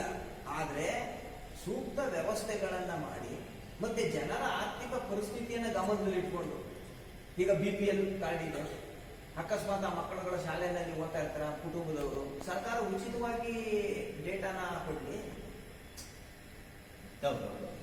ಅವ್ರಗಳಿಗೆ. ಅಂದ್ರೆ ಇಷ್ಟೇ ಅಂತ ಈಗ ನಮ್ಮ ಪ್ರಾಧ್ಯಾಪಕರು ಹೇಳಿದ ರೀತಿಯಲ್ಲಿ ಸರ್, ಅವರು ಒಂದು ಉಚಿತವಾಗಿ ಗಂಟೆಗೆ ಕೊಡಲ್ಲ ಸರ್. ಅಲ್ಲ, 1 ಗಂಟೆಗೆ ಇಲ್ಲಿ 1 ಗಂಟೆಗೆ ನೀವು ಹೇಳ್ತಾ ಇದೀರಲ್ವಾ, 1 ಗಂಟೆಗೆ ಎಷ್ಟು GB ಬೇಕಾಗ್ಬೋದು ನೀವು ಹೇಳಿದ್ರಿ. ಸೊ ಯಾಕೆ ಎಲ್ಲ ಅನುಕೂಲ ಇರುವಂತ ಶ್ರೀಮಂತ ಮಕ್ಕಳುಗಳದಲ್ಲ, ಬಡ ಮಕ್ಕಳುಗಳು ಅವ್ರಗಳಲ್ಲಿ ನೀವು ಹೇಳಿದಾಗೆ ಮೊಬೈಲು ಮತ್ತೆ ಲ್ಯಾಪ್ಟಾಪ್ನೇ ತಗೊಳ್ಳೋದಕ್ಕೆ ದುಡ್ಡಿರಲ್ಲ. ಅದೇ ಒಂದು ದೊಡ್ಡ ಸಮಸ್ಯೆ ಆಗಿರುತ್ತೆ. ಸೊ ಹಾಗೂ ಏನೋ ಪ್ರಯತ್ನ ಮಾಡಿ ಸಾಲನೋ ಸೋಲಾನೋ ಮಾಡಿ ಅವ್ರು ತಗೊಂಡ್ರು ಅಂತ ಅನ್ಕೊಳ್ಳಿ, ಪ್ರತಿದಿನ ಆ ಮಗು ಏನ್ ಮಾಡ್ಬೇಕಾಗುತ್ತೆ, ಅದಕ್ಕೆ ಡಾಟಾ ಹಾಕ್ಸ್ಬೇಕಾಗಿತ್ತಲ್ವಾ, ಅದನ್ನ ಸರ್ಕಾರ ಉಚಿತವಾಗಿ ಕೊಟ್ರೆ ಸಂಪೂರ್ಣ ಸಮಸ್ಯೆ ಬಗೆಹರಿತು ಅಂತ ಅಲ್ಲ, ಸ್ವಲ್ಪ ಮಟ್ಟಿಗೆ. ಸರ್, ಇನ್ನೊಂದು ನಾನು ಈ ಮೊಬೈಲ್ ತಜ್ಞರ ಹತ್ರ ನಾನು ಚರ್ಚೆ ಮಾಡಿದ್ದೆ. ಹೇಳಿ. ಅವರು ಹೇಳ್ತಾರೆ, ಈಗ ಆಂಡ್ರಾಯ್ಡ್ ಮೊಬೈಲ್ ಏನು ನಾವು ಬಳಸ್ತಾ ಇದ್ದೇವೆ, ಹೌದು, ಅದರಲ್ಲಿ ಈ ಒಂದು /007 ಮತ್ತು ಸ್ಟಾರ್ ಒತ್ತಿದ್ರೆ ಅದು ಎಷ್ಟು ಹೊತ್ತು ನಾನು ಪರ್ ಡೇ ಮಾತನಾಡ್ಬೋದು. ಹಾ. ಓಕೆ, ಹೌದು, ಎಷ್ಟೊತ್ತು ಹೌದು, ಅದನ್ನ ಹೌದು. ನಾನು ಪಾಕೆಟ್ ಅಲ್ಲಿ ಇಟ್ಕೋಬಹುದು, ಇಟ್ಕೋಬಹುದು. ಎಷ್ಟೊತ್ತು I can hold like this. ನೀವು ಹೇಳ್ತಾ ಇರೋದು ಸಾಲ್ ವ್ಯಾಲ್ಯೂ. ಓಕೆ, ಸಾಲ್ ವ್ಯಾಲ್ಯೂ, SAR ಅಲ್ಲಿ ಸಾಲ್ ವ್ಯಾಲ್ಯೂ ಅಂತ ರೇಡಿಯೇಷನ್. ಆ ರೇಡಿಯೇಷನ್ ನಾನು ಕೆಲವು ಮೊಬೈಲ್ ಅಲ್ಲಿ ಅವ್ರು ತೋರಿಸು sir, not more than 20 minutes ನೋಡಿ, ಅಟ್ ಎ ಟೈಮ್, ಹೌದು, ನಾಟ್ ಮೋರ್ ದೆನ್ 15 ಮಿನಿಟ್ಸ್. 15 ಅದ್ರ ಮೇಲೆ ನಿಮ್ಮನ್ನು ಬಳಸಿದ್ರೆ ರೇಡಿಯೇಷನ್ ನಿಮ್ಮ ಬಾಡಿಗೆ ಬರುತ್ತೆ ಅಂತಕ್ಕಂಥದ್ದು. So what's your opinion? It is true? Yes sir, ಹೌದು. ಯಾಕೆಂದ್ರೆ ಫಾರ್ ಎಕ್ಸಾಂಪಲ್ ನೀವೇನೆ ನಿಮ್ಮ ಮಗುವಿನ ಹತ್ರ ಕೊಡೋದು ಬೇಡ, ನೀವೇನೆ ಅರ್ಧ ಗಂಟೆ ಮೇಲೆ ಇಟ್ಕೊಳ್ಳಿ ಕೈ, ಫುಲ್ ನಿಮ್ಮ ಕೈ ಶೇಕ್ ಆಗುತ್ತೆ. ನನಗೂ ಈ ಆಗಿದೆ. ಬೇರುಗಳು ಹೇಗೆ ನಿಂತ್ಕೊಳ್ತಾರ, ಹೌದು. ವೇವ್ಸ್ ನರ್ವ್ ಮೇಲೆ ಡೈರೆಕ್ಟ್ ಎಫೆಕ್ಟ್ ಬೀಳ್ತದೆ. ಅರ್ಧ ಗಂಟೆ ಯಾವುದೇ ರೋಗ ಲಕ್ಷಣಗಳು ಹರಡೋದೇ ಈ ಚರ್ಮದಿಂದ. ಸೊ ಅದರಿಂದ ವೇವ್ಸ್ ಡೈರೆಕ್ಟ್ ಬಂದು ಅಟ್ಯಾಕ್ ಆಗೋದ್ರಿಂದ ಅಲ್ಲಿ ಮಗುವಿನ ಆರೋಗ್ಯದ ಮೇಲೆ ಡೈರೆಕ್ಟ್ ಆಗಿ ನಮಗೂ ಅಷ್ಟೇ ಕೈ ಚುಮ್ಮಂದಿರೋದು, ಆ ಮೊಬೈಲ್ ಹಿಡ್ಕೊಳ್ಳೋದಕ್ಕಾಗದೇನೆ ದುರ್ಬಲ ಆಗಿರುವಂತಹ ಸಂದರ್ಭಗಳು ಅನೇಕ ನಮಗೆ ಗೊತ್ತಿದೆ. ಸರ್, ಇಷ್ಟೊತ್ತು ಕೂಡ ತಾವು ವಿಶೇಷವಾಗಿ ಪೋಷಕರ ಗಮನಕ್ಕೆ ಒಳ್ಳೆ ಮಾಹಿತಿಯನ್ನು ಕೊಟ್ಟಿದ್ದೀರಾ. ಇದು ಮೊಬೈಲ್ ಮತ್ತು ICT ಬಗ್ಗೆ ಮತ್ತು ಇಂಟರ್ನೆಟ್ ಬಗ್ಗೆ ಮತ್ತು ಜವಾಬ್ದಾರಿ ಬಗ್ಗೆ. ಸೊ ಇದನ್ನೆಲ್ಲ ನೋಡಿದ್ರೆ ಒಂಥರ ಭಯಭ್ರಾಂತ, ನಮಗೆ ಭಯ ಶುರುವಾಗ್ತಾ ಇದೆ. ಯಾಕಂದ್ರೆ ಆಸ್ ಎ ಪೇರೆಂಟ್ ಆಗಿ ಈಗ ನನ್ನ ಮಗನ ಮೊಬೈಲ್ ಕೊಡ್ಬೇಕಾ ಬೇಡ ಅನ್ನೋದೇ ಮೊದಲ ಪ್ರಶ್ನೆ. ಆಮೇಲೆ ಆನ್ಲೈನ್ ತರಗತಿಗೆ ಹೋಗುವಾಗ ಬೇಡ ಅಂತಕ್ಕ ನಂತರದ ಪ್ರಶ್ನೆ ಅಂತಾರೆ. ತಾವು ಈ ಒಂದು ಕಾರ್ಯಕ್ರಮದಲ್ಲಿ ಭಾಗವಹಿಸಿ ಸಾಕಷ್ಟು ಮಾಹಿತಿಯನ್ನು ಪೋಷಕರಿಗೆ APR ಎಜು ಚಾನಲ್ ಮುಖಾಂತರ ಕೊಟ್ಟಿ ಸರ್, ತಮಗೆ ಧನ್ಯವಾದಗಳು ಸರ್. ನಮಸ್ತೆ. ಮೇಡಮ್, ಈ ಆನ್ಲೈನ್ ತರಗತಿ ಸುತ್ತ 108 ಅನುಮಾನಗಳ ಹುತ್ತ ಈ ಕಾರ್ಯಕ್ರಮಕ್ಕೆ ತಮಗೆ ಆತ್ಮೀಯವಾದ ಸುಸ್ವಾಗತ madam. Hello hello. Hello madam, ಕಾರ್ಯಕ್ರಮಕ್ಕೆ ತಮಗೆ ಸ್ವಾಗತ. Thank you. ಮೇಡಮ್, ಈಗ ನೀವು ಮೇಡಮ್ ರೇಖಾ ಅವರು ಅವಿಲಾಸ್ ಶಾಲೆಯ ಶಿಕ್ಷಕಿ, ಈಗಾಗಲೇ ಆನ್ಲೈನ್ ಅಲ್ಲಿ 10ನೇ ತರಗತಿಗೆ ಒಂದಷ್ಟು ಪಾಠ ಮಾಡಿದ್ದೀರಾ ಮೇಡಮ್. ಓಕೆ, ಈಗ ನಿಮ್ಮ ಅನುಭವದ ಪ್ರಕಾರವಾಗಿ ಈ ಒಂದು ಪಾಠ ಮಾಡಿದ್ರಲ್ಲ, ಎಲ್ಲ ವಿದ್ಯಾರ್ಥಿಗಳಿಗೆ ತಲುಪಿದೆಯಾ? ಇದರ ಸಾಧಕ ಬಾಧಕ ಏನು? ಈಗ ಸರ್ಕಾರ 1ರಿಂದ 10ನೇ ತರಗತಿವರೆಗೆ ಈ ಒಂದು ಕಾರ್ಯಕ್ರಮವನ್ನ, ಆನ್ಲೈನ್ ಕಾರ್ಯಕ್ರಮವನ್ನ ಮಾಡಬೇಕು ಅಂತಕ್ಕಂಥ ಚಿಂತನ ಮಂಥನಗಳು ನಡೀತಾ ಇದೆ. ಈಗಾಗಲೇ ಅದಕ್ಕೆ ಸಮಿತಿ ಮಾಡಿ ಆ ಸಮಿತಿ ಶಿಫಾರಸನ್ನು ಕೂಡ ಕೊಟ್ಟಿದೆ. ಈಗ ಅದಕ್ಕೆ ಮುಂಚೆ ನೀವು BO ಅಥವಾ ಶಿಕ್ಷಣ ಇಲಾಖೆಯ ಆದೇಶದಂತೆ 10ನೇ ತರಗತಿಗೆ ಇದನ್ನ ಪೈಲಟ್ ಪ್ರಾಜೆಕ್ಟ್ ಅಂತ ನಾನು ವೈಯಕ್ತಿಕವಾಗಿ ಅನ್ಕೊಂಡಿದ್ದೆ, ಮಾಡಿದ್ರಿ. ತಮ್ಮ ಅನುಭವನ ಹಂಚ್ಕೊಳ್ಳಿ ಮೇಡಮ್. ಸರ್, ಆನ್ಲೈನ್ ತರಗತಿ ಎಲ್ಲರಿಗೂ ಮಾಡೋದ್ರಿಂದ ಎಲ್ಲಾ ಮಕ್ಳಿಗೂ ತಲುಪೋದು ತುಂಬಾ ಕಷ್ಟ. ಸ್ಮಾರ್ಟ್ ಫೋನ್ ಇರೋ ಮಕ್ಕಳು ಅದನ್ನ ಮಾಡ್ಬೋದು, ಇಲ್ಲದೆ ಇರುವಂತ ಮಕ್ಕಳಿಗೆ ಆ ಪಾಠ ಸಿಗೋದಿಲ್ಲ, ಆ ಕ್ಲಾಸಸ್ ಸಿಗೋದಿಲ್ಲ ಅವರಿಗೆ. ಮತ್ತೆ ಎಲ್ಲಾ ಸಬ್ಜೆಕ್ಟ್ ಆನ್ಲೈನ್ ಕ್ಲಾಸಸ್ ಅಲ್ಲಿ ಮಾಡೋದಕ್ಕೆ ಸಾಧ್ಯ ಇಲ್ಲ. ಯಾಕೆ ಅಂತಂದ್ರೆ ನಾನು ಒಂದು ಲ್ಯಾಂಗ್ವೇಜ್ ಟೀಚರ್ ಆಗಿ ಹೇಳ್ಬೇಕು ಅಂತಂದ್ರೆ, ನಾವು ಮಕ್ಕಳಿಗೆ ಏನನ್ನ ಹೇಳ್ಕೊಡ್ತೀವೋ ಅದನ್ನ ಮಕ್ಕಳು ಪೂರ್ತಿಯಾಗಿ ಅರ್ಥ ಮಾಡ್ಕೊಂಡಿದ್ರು ಇಲ್ವೋ ಅಂತ ಅವ್ರ ಮುಖ ಭಾವಗಳನ್ನ ನೋಡಿದ ತಕ್ಷಣ ನಮ್ಗೆ ಗೊತ್ತಾಗುತ್ತೆ. ಬಟ್ ಈ ಆನ್ಲೈನ್ ತರಗತಿ ಆದಾಗ ಅದೇನಾಗುತ್ತೆ, ಬರೀ ಒನ್ ವೇ ಆಗುತ್ತೆ. ಬರೀ ನಾವೇ ಮಾತಾಡ್ತಾ ಇರ್ತೀವಿ, ಮಕ್ಕಳದ್ದು ಏನು ಇರೋದಿಲ್ಲ ಅಲ್ಲಿ ಭಾಗವಹಿಸ್ಲಿಕ್ಕೆ. ಮತ್ತೆ ಆ ಮಗುಗೆ ಏನಾದ್ರೂ ಕ್ವಶನ್ಸ್ ಬಂತು, ತಕ್ಷಣ ಕ್ವಶನ್ ಬಂತು ಅಂದ್ರೆ ಅದನ್ನ ಹೇಳ್ಕೊಳಕ್ಕೆ ನಾವಿರೋದಿಲ್ಲ ಅಲ್ಲಿ.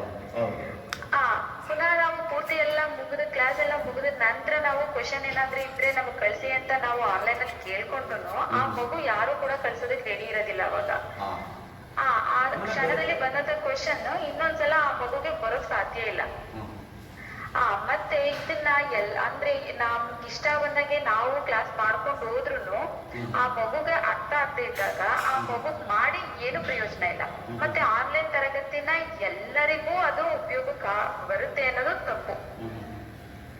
ನನ್ ಪ್ರಕಾರ ಒನ್ ವೇ ಆಗೋದ್ ಬೇಡ. ಶಿಕ್ಷಣ ಅನ್ನೋದು ಯಾವಾಗ್ಲೂ ಟೂ ವೇ ಇರ್ಬೇಕು. ಶಿಕ್ಷಕ ಮತ್ತೆ ವಿದ್ಯಾರ್ಥಿ ನಡುವೆ ಇರ್ಬೇಕು.